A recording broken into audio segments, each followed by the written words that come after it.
Bonjour et bienvenue dans votre émission de formation chrétienne, la joie des chrétiens. La Bible, chacun de nous certes la possède. À ce mois de septembre, l'Église nous propose d'avoir un regard particulier sur la Bible, parole de Dieu. Posséder la Bible, la lire, la mettre en pratique, voilà de belles réalités chrétiennes à développer ces mois. Toutefois, tout n'est pas clair dans la Bible. Nous voudrons cette semaine répondre à cette question: à quoi la Bible est parole de Dieu? Nous accueillons sur ce plateau l'abbé Philémon Gitsi. Bonjour, monsieur l'abbé. Bonjour, monsieur le présentateur. Alors, au début de cette émission, il nous faut comprendre d'abord pourquoi ce mois de septembre est consacré à la Bible. Oui, nous le savons déjà à partir de notre foi. Pour nous catholiques, ce mois est consacré à la Bible et la Sengo d'ailleurs nous propose que nous puissions méditer ce mois-ci pour cette année le livre du prophète Amos. Amos était prophète qui parle de la justice sociale et c'est ce livre que nous sommes appelés à méditer. Et alors vous avez posé la question, vous avez demandé pourquoi ce mois est appelé mois de la Bible. Eh bien, c'est par rapport à la fête de Saint Jérôme que nous aurons à célébrer le 30 septembre, donc à la fin du mois. Saint Jérôme, qui est bibliste, il est même appelé patron des biblistes, c'est par rapport à ce travail qu'il a réalisé. Il s'est intéressé à l'interprétation de la Bible et surtout, la grande œuvre qu'il a réalisée, c'était la traduction de la Bible en latin. Et cette Bible, cette traduction, on l'appelle Vulgate. Vulgate, et en latin on dit Vulgata Editio, c'est-à-dire édition pour le peuple. Donc par sa traduction de la Bible en latin, il a permis que la Bible soit désormais traduite dans plusieurs langues, puisque vous le savez, la Bible était écrite en hébreu et en grec, des langues qui n'étaient pas familières pour tout le monde, qui ne sont pas surtout faciles pour tout le monde. Et alors lui, il a réalisé un travail en traduisant cette Bible, donc cette Bible qui était en hébreu, il l'a traduite en latin. Et c'est pourquoi par respect pour le travail qu'il a réalisé, n'est-ce pas, et en mémoire de sa canonisation, on a consacré ce mois pour la Bible, par rapport au Saint Jérôme que nous célébrons chaque 30 septembre, lui comme patron des biblistes. Alors, ce mois, nous sommes appelés à méditer encore sur la Bible, en voyant si d'ailleurs nous l'avons dans nos maisons, dans nos CV, dans nos barazas, puisque c'est là que nous trouvons la parole pour notre vie. Dieu s'adresse à nous à travers cette Bible-là. Et donc voilà pourquoi ce mois est dédié à la Bible. Alors, monsieur l'abbé, la Bible, parole de Dieu, quand on parle de parole, on sous-entend une personne. Oui. Et dire la Bible, les paroles de Dieu. Est-ce Dieu, c'est lui, permettez-moi de poser cette question, oui, qui a rédigé la Bible? Ah oui, merci beaucoup. Donc là, vous posez la question au sujet de l'auteur, de la Bible. Oui, je l'ai dit, la Bible, c'est la parole de Dieu lui-même. Et donc, a priori, nous pouvons dire que l'auteur de la Bible, c'est Dieu lui-même. Mais ce qu'il faut préciser, c'est que il y a celui que nous pouvons appeler l'auteur secondaire. Donc si nous disons Dieu c'est l'auteur principal, alors il y a l'auteur secondaire qui est l'homme. Dans la Bible, il y a la part humaine. Et en parlant de la question de l'auteur, cela nous renvoie à la question de l'inspiration. J'espère que vous avez déjà entendu parler de l'inspiration divine. La Bible a été inspirée par Dieu, mais écrite par les mains des hommes. Donc Dieu a utilisé les hommes pour écrire la Bible. Mais c'était les paroles que lui-même dictait, si on peut le dire ainsi. Lui-même dicte à celui qu'on appelle écrivain sacré, hagiographe. C'est comme ça qu'on l'appelle en terme biblique. L'hagiographe, l'écrivain sacré, les écrivains sacrés, ce sont eux qui ont contribué à l'écriture de la Bible, évidemment inspirée par Dieu et on dit sous la mention de l'Esprit Saint. Ils étaient inspirés par l'Esprit Saint et alors ils ont commencé, ils ont écrit la Bible assistés par Dieu lui-même. Et quand nous disons que Dieu, n'est-ce pas, celui qui a écrit la Bible, nous pouvons dire que l'auteur biblique, que nous pouvons appeler auteur humain, celui qui est en quelque sorte l'auteur secondaire, réel, donc qui est palpable, quoi, si nous pouvons le dire, réel de ce qu'il dit ou écrit avec ses moyens. Il faut savoir qu'il a écrit, l'auteur humain a écrit sous l'inspiration de l'Esprit Saint, mais dans la Bible, nous allons y trouver une part humaine. Cette part humaine-là, n'est-ce pas, l'écrivain sacré utilise ses moyens intellectuels.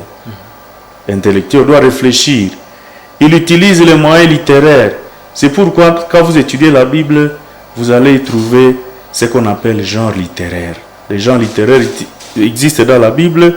C'est par rapport à l'écrivain humain, donc que nous pouvons appeler écrivain secondaire, auteur secondaire de la Bible.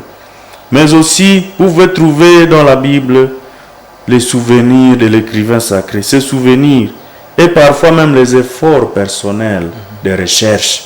Donc, nous pouvons dire que la Bible est à la fois une œuvre divine et humaine. C'est là que je l'ai expliqué. Donc, Dieu choisit, donc Dieu lui-même, sous la mention de l'Esprit Saint, il dicte aux écrivains ce qu'ils vont écrire. Donc, c'est ça ce que nous pouvons dire un peu à bref au sujet de l'auteur de la Bible. C'est Dieu lui-même, mais en passant par les hommes que nous pouvons considérer comme des instruments utilisés par Dieu pour que la Bible nous parvienne. Et cette Bible-là, nous ne pouvons pas dire qu'elle a été écrite en un seul jour. Bon, ceux qui approfondissent la question de la Bible les savent que c'était progressivement que nous sommes arrivés à avoir la Bible telle que nous l'avons aujourd'hui. Merci. Alors, on peut donc dire que dans la Bible, on peut y trouver quelques erreurs littéraires ou des grammaires, des erreurs pareilles. Pas dire des erreurs, puisque nous disons qu'elle est infaillible. Dieu s'adresse à nous par la Bible. Si on peut avoir ce qu'on peut appeler erreur, puisque certains peuvent dire contradiction, c'est pas quoi, il y a même ceux qui disent qu'il y a la contradiction dans la Bible. Quand on lit telle histoire et puis telle autre qui semble contredire l'autre, on ne peut pas parler en termes d'erreur, de contradiction, mais on peut considérer cela comme la part humaine, puisque j'ai déjà dit que l'auteur, celui qui écrit l'écrivain sacré, c'est les moyens intellectuels, les moyens littéraires, les souvenirs, donc voilà, les efforts. La part humaine, nous la trouvons dans la Bible, mais sans affirmer que la Bible a des erreurs, la Bible est infaillible. Alors, un moment, on parle de la Bible des cathos, la Bible des protestants, la Bible des témoins de Jéhovah, la Bible, c'est pas de qui, c'est pas de quoi. Oui. Quel message essentiel du son ou si on peut poser la question, quelle différence y a-t-il entre la Bible des catholiques, si on l'appelait ici, la Bible des protestants, la Bible, n'est-ce pas la même parole de Dieu? Oui, merci beaucoup pour cette précision. C'est la même parole de Dieu, mais la question que vous posez est liée à ce qu'on appelle canon des Écritures. Le canon des Écritures. Le canon, c'est quoi? Le canon, ça vient du terme grec, canon. Ça désigne un roseau ou une canne, n'est-ce pas? Une canne. Et alors, au terme métaphorique, n'est-ce pas la signification? Si nous pouvons prendre la signification métaphorique, canon signifie norme, barème. Alors, le canon des Écritures, c'est quoi? Le canon des Écritures désigne la liste des livres reconnus comme inspirés. Inspirés et retenus comme règle ou norme de foi pour une communauté chrétienne. Canon des Écritures. Et dans la Bible, n'est-ce pas, j'ai dit que la Bible s'est formée progressivement. C'était progressif. Alors, dans la Bible, quand nous parlons des canons des Écritures, il faut savoir qu'il y a eu plusieurs sources. Bon, là, on ne veut pas entrer dans les détails. Plusieurs sources qui nous transmettent les Saintes Écritures.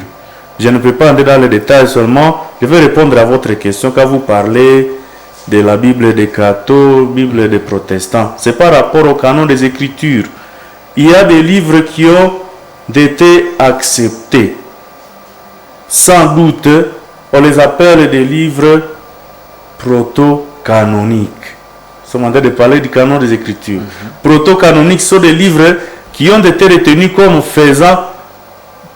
faisant partie des livres qui peuvent soutenir la foi. Alors, ces livres qui ont été retenus sans discussion, on les appelle des livres proto-canoniques. Au contraire, il y a d'autres qu'on appelle deutérocanoniques. Nous allons les citer. Ce qu'on appelle deutérocanoniques, ceux qui ont été introduits dans les canons des Écritures un peu après. Et c'est là où vous allez constater la différence. C'est par rapport à la longueur des livres qui sont dans la Bible qu'on trouve la différence. Chez nous, les catholiques, nous avons un canon qu'on peut appeler long, puisque nous avons accepté dans notre canon ce qu'on appelle les livres deutérocanoniques, que les protestants, vous ne les trouverez pas dans leur Bible protestante. Et ces livres qu'on appelle deutérocanoniques, les livres que vous n'allez pas retrouver chez les protestants. Si vous êtes curieux, il y a les livres de Judith, c'est dans l'Ancien Testament, c'est au sujet de l'Ancien Testament. Judith, Tobie, Sagesse, le livre de la Sagesse, Siracide, Baruch, mais aussi les deux livres, premier livre et deuxième livre de Maccabée. Voilà les livres qui font qu'on puisse dire il y a la Bible des catholiques, il y a la Bible des protestants. Voilà au moins la différence que je peux vous donner et je peux donner aussi à nos auditeurs.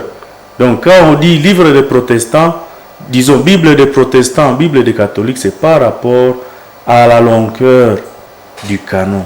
Notre canon, il est long, il contient 73 livres. Que nous pouvons déjà citer, évidemment. Oui. Et si nous les citons, alors là, vous allez permettre que nous puissions les citer selon leur classement.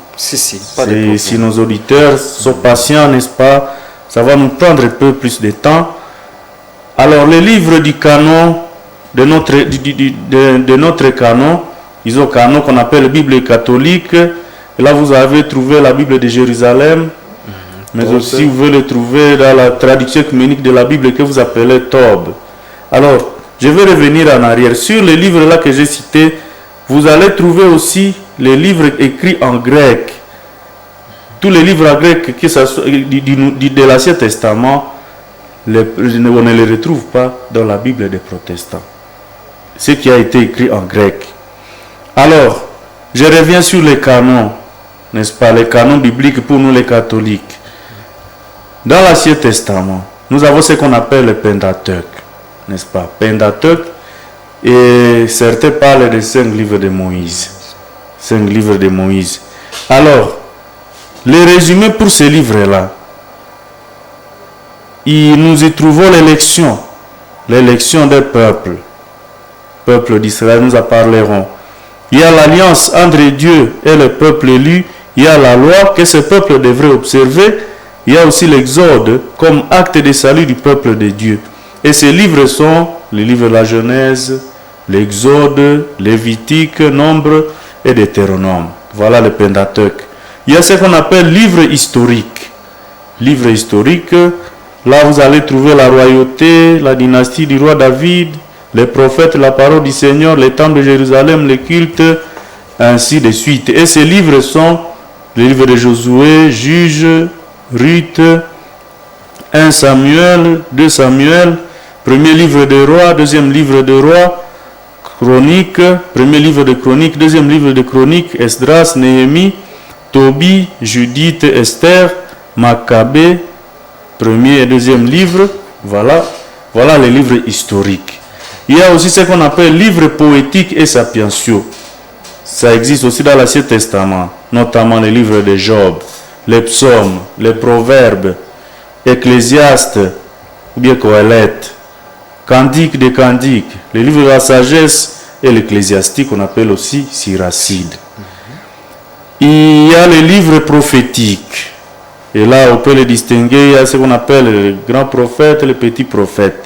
Là, vous allez trouver les livres d'Isaïe, Jérémie, Lamentation, Baruch, Ézéchiel, Daniel, Osée, Joël, Amos, Abdias, Jonas, Michée, Nahum, Habakkuk, Sophonie, Agé, Zacharie, Malachi.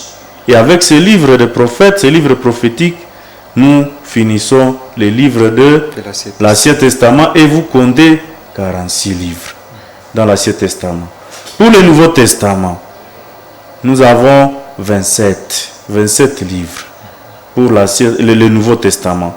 Et là, vous allez trouver l'Évangile selon Saint Matthieu, Saint Marc, Luc, Jean. Vous allez trouver les livres des Actes des Apôtres. Vous allez aussi trouver les épîtres, n'est-ce pas? Les épîtres d'abord de Saint Paul et puis l'épître aux Hébreux. Et vous allez trouver la lettre de Paul, l'apôtre aux Romains, aux Corinthiens, première et deuxième lettre, aux Galates, aux Éphésiens, aux Philippiens, aux Colossiens, 1-2 Thessaloniciens, 1-2 Timothée, Tite et Philémon. Là, c'est pour les épîtres. Et alors, il y a aussi l'épître aux Hébreux qui est une lettre anonyme, qui n'a pas d'auteur. Et aussi, nous avons les épîtres catholiques, c'est-à-dire universelles, adressées à tous. Voilà, l'adjectif catholique signifie universel.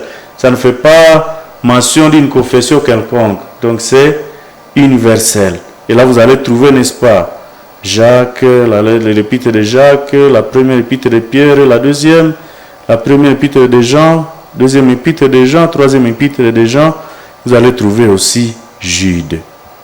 Et à la fin, c'est l'Apocalypse. Et là, vous avez fini les livres du canon, n'est-ce pas, qu'on appelle canon des catholiques ou Bible des catholiques.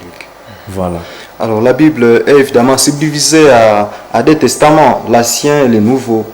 Quel message essentiel pour chacun de ces testaments? Oui, merci beaucoup pour la question. Ce qui a précisé, c'est qu'il est vrai que la Bible est subdivisée en deux parties, n'est-ce pas, l'Ancien et le Nouveau Testament, mais ce qu'il y a à savoir, c'est que ce sont des parties qui vont ensemble, qui s'enchevêtrent, comme on peut le dire, qui se complètent. Alors, le message que nous pouvons rencontrer dans ces deux testaments, tout en sachant que ces deux forment un seul livre. Parce que la Bible, ta Biblia, ce sont les livres en grec. Donc c'est l'ensemble des livres qui forment la Bible. Alors, ce qu'il y a à savoir, c'est que les messages que nous trouvons dans les deux testaments ne se détachent pas. Ils se complètent. D'ailleurs, il y a un saint qui a dit, n'est-ce pas, l'Ancien se cache dans le Nouveau Testament, donc des choses comme ça. Vous avez déjà entendu parler de cela, n'est-ce pas? Le Nouveau Testament révèle l'Ancien Testament. Donc, ce sont des parties qui vont ensemble. Mais ce qu'il y a à savoir, c'est que les messages essentiels pour l'Ancien Testament, là, nous allons trouver le début de l'humanité, n'est-ce pas? Dans l'Ancien Testament. Début de l'histoire du salut. Quand Dieu a créé l'homme. Nous connaissons, le livre de la Genèse nous montre que l'homme a péché, ainsi de suite, tout ce qui s'est passé. Mais alors, l'essentiel, c'est que Dieu s'est choisi un peuple, n'est-ce pas? Il s'est choisi un peuple, et c'est le peuple d'Israël, le peuple juif. Et alors, à ce peuple, il a donné des promesses. Il a donné des promesses et il a fait l'alliance. Il a conclu l'alliance avec ce peuple. Déjà, l'alliance avec Abraham, n'est-ce pas? Il y a des personnages avec lesquels Dieu a accompli l'alliance dans l'Ancien Testament. Moïse, n'est-ce pas? C'est par Moïse que d'ailleurs Dieu s'est choisi son peuple, le peuple d'Israël, avec n'est-ce pas, l'esclavage d'Égypte, la libération de l'esclavage, et ainsi de suite, jusqu'à atteindre la terre promise. Alors l'essentiel, c'est que Dieu s'est choisi un peuple, il lui a donné des promesses, il a accompli l'alliance. Malheureusement, ce peuple n'a pas été fidèle aux promesses. Il n'a pas respecté l'alliance. Et quand ce peuple n'a pas respecté l'alliance, l'Ancien Testament nous montre que plusieurs fois Dieu les punissait pour essayer de les corriger. Mais alors, il a vu qu'il fallait les sauver définitivement. C'est le message maintenant que nous rencontrons dans le Nouveau Testament. Dieu a décidé d'envoyer son Fils. L'évangile de Saint Jean nous parle du Verbe. Le Verbe qui s'est fait chair, c'est Jésus-Christ. Il a pris chair de la Vierge Marie et c'est celui-là maintenant qui est venu accomplir les projets salvifiques de Dieu. Et en bref, c'est ça le message que nous pouvons trouver dans le Nouveau Testament. Merci. Alors, dans la Bible, il y a des passages sur tous les thèmes possibles. Amour, service, pardon, paix, etc. On peut se poser la question, est-ce que la Bible qui est parole de Dieu, est des caractères moraux ou éthiques? Oui, la Bible, nous l'avons dit, c'est Dieu lui-même qui nous parle à travers cette Bible-là. Et quand vous dites morale, éthique, je pense que vous pouvez savoir définir la morale. C'est une science qui nous apprend à faire le bien et à éviter le mal. C'est ça en bref la définition terre à terre de la morale, n'est-ce pas? On étudie les mœurs, les habitudes, donc faire le bien et éviter le mal. Et donc, la Bible nous éclaire sur la morale, sur le bon comportement que nous devons, qu'un bon chrétien doit afficher. Alors dire que c'est un livre de morale, pas seulement un livre de morale, il y a beaucoup de thèmes, mais nous trouvons dans la Bible aussi un peu de morale. C'est la morale elle-même d'ailleurs, puisque Dieu ne peut pas nous dire de faire le mal. Il nous demande de faire le bien. Et la morale, n'est-ce pas, c'est une science qui nous apprend à faire le bien et à éviter le mal. Donc il faut dire que nous ne pouvons pas conclure que la Bible est purement morale, mais nous y trouvons de la morale. Merci. Alors, dans notre contexte de guerre comme chez nous ici à l'est de la République démocratique du Congo, la Bible, parole de Dieu, comment peut-elle guider notre foi dans ces moments de trouble? Oui, merci beaucoup. Ça c'est très important. Vous savez que la Bible c'est la parole de Dieu. La Bible c'est elle a été écrite, elle a été inspirée dans un contexte bien défini. Je vous ai dit que dans la Bible, dans l'Ancien Testament, Dieu s'adresse à un peuple. Il s'est choisi un peuple. Et dans la Bible, nous trouvons l'expérience de ce peuple-là. Que ce soit une expérience malheureuse, une expérience heureuse, joyeuse, nous la retrouvons. Alors pour notre contexte, la Bible nous aide à comprendre la situation que nous vivons, mais aussi à trouver des solutions. La Bible essaie de nous éclairer, puisque quand nous lisons la Bible, nous découvrons que la situation que nous traversons, nous ne sommes pas les premiers à passer par cela. Donc elle peut toucher. Quand nous la lisons, nous voyons des gens qui ont souffert. Et alors, ça doit nous aider à nous encourager, ça doit nous réconforter. La Bible nous réconforte. Et d'ailleurs, si nous la lisons, nous la contextualisons. Voilà le terme, contextualisation. Elle rencontre les problèmes que nous traversons. Donc les problèmes que nous traversons, si nous lisons la Bible, nous ne serons pas découragés. Nous allons trouver des passages qui nous encouragent dans les temps d'épreuve, n'est-ce pas? D'ailleurs, Saint Jacques dit, les difficultés vont faire quoi? Vont fortifier votre foi. L'homme éprouvé, c'est celui-là qui est vrai chrétien. Et donc les épreuves que nous traversons doivent nous aider à mûrir dans notre foi. Quand on dit on a tué des gens telle part, les réfugiés, nous ne sommes pas les premiers. Il y a le peuple qui a été, n'est-ce pas, en exil, le peuple d'Israël. Il a traversé l'exil. Il a été dominé même par les autres peuples. Alors c'est là, quand nous lisons la Bible, elle nous réconforte. Elle répond à nos problèmes. Vous regardez la souffrance de Job. Si vous lisez le livre de Job, vous savez ce qui lui est arrivé. Lui qui était riche, il était respecté, mais à un moment, il a été malheureux. Il a commencé à se lamenter contre Dieu. Mais alors, à la fin, le message, c'est que nous devons être patients, nous devons être prêts à supporter les difficultés qui nous arrivent, puisque Dieu ne peut jamais nous abandonner. Donc, dans le contexte dans lequel nous sommes, si nous lisons bien la Bible, nous ne serons pas découragés. Nous n'allons pas tomber dans le désespoir, puisque la Bible est là pour nous réconforter. Ah oui, merci beaucoup, M. l'abbé Philémon. Nous sommes presque à la fin de notre émission. Alors, avant de nous séparer, il y a des questions sur votre vie chrétienne. Pouvez-vous choisir un numéro entre 1 et 10? Oui, je choisis le numéro 3. Quel est votre essai préféré? Oui, cette question, vous me l'aviez posée encore une fois la fois passée, quand nous étions avec vous ici, dans une émission qui parlait de l'adoration.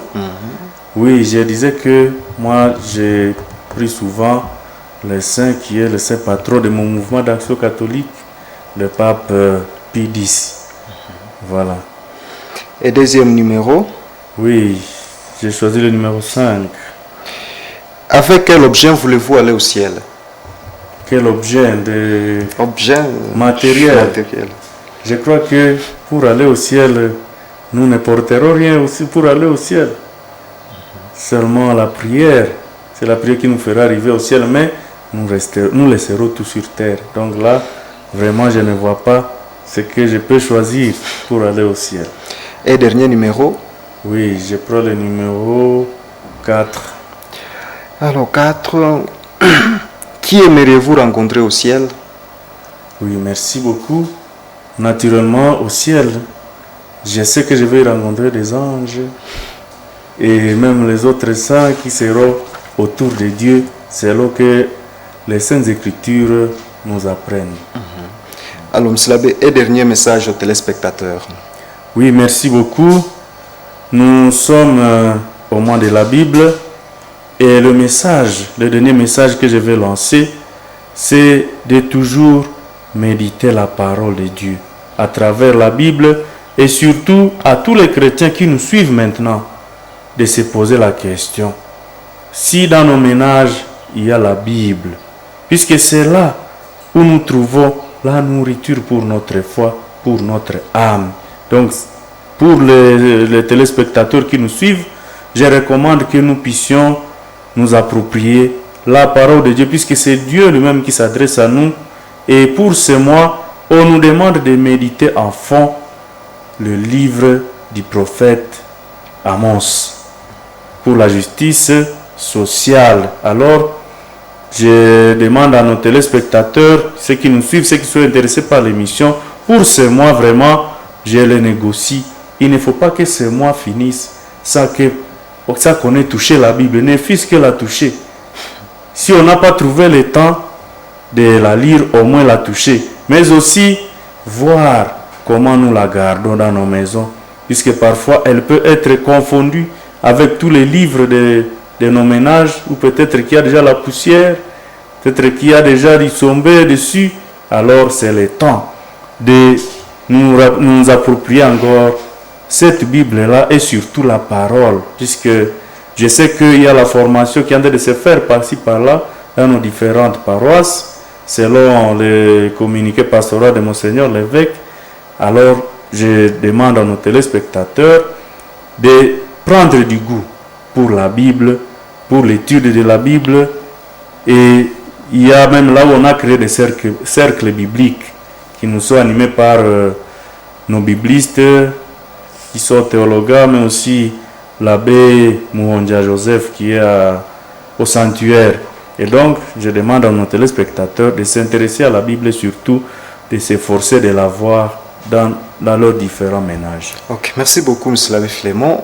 Merci infiniment, chers téléspectateurs de la Moto TV, de nous avoir suivis. Merci beaucoup pour votre fidélité. Merci beaucoup à l'équipe réalisatrice de cette émission. Nous vous proposons un prochain rendez-vous la semaine prochaine. Bon mois de la Bible. Au revoir.